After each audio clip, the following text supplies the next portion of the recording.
training program for a beginner woman would look like is I'm going to basically keep it super duper simple.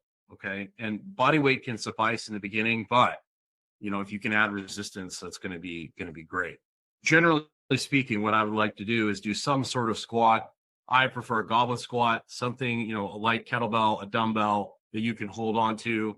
If you don't squat well, you can do a box squat where you sit down, you stand up. You would do a squat like 10 reps, then some sort of push-up type. You could do it off a bench. You could do it off a Smith machine in the beginning, and then some sort of row, a machine row, a one-arm row. It doesn't really matter. And you would build up. You start the first time maybe twice through, and you build up to 4 to 6 times through that.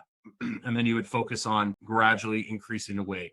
And then 2 days later, you would do something like a kettlebell deadlift or some sort of hinge movement. You would basically then I would probably do some sort of bear crawl and then some sort of pull down, right? And then on bonus day, on a third day, if you have access to a sled, like a Rogue dog sled with posts, unbelievably awesome, or any kind of sled, something you can drag and push, prowler, doing some sort of circuit where you're doing some medicine balls in the beginning, working on, throwing the medicine ball from your chest, throwing it into a wall, slamming it into the ground, and then dragging and pushing a sled, a prowler, and carrying a kettlebell, or carrying a dumbbell in your hand, just picking up like a decent weight, 30 pounds, something that's challenging, but not brutal. And you just walk, you swing the other arm, you switch hands, and you come back. And you could do something like that for a long time.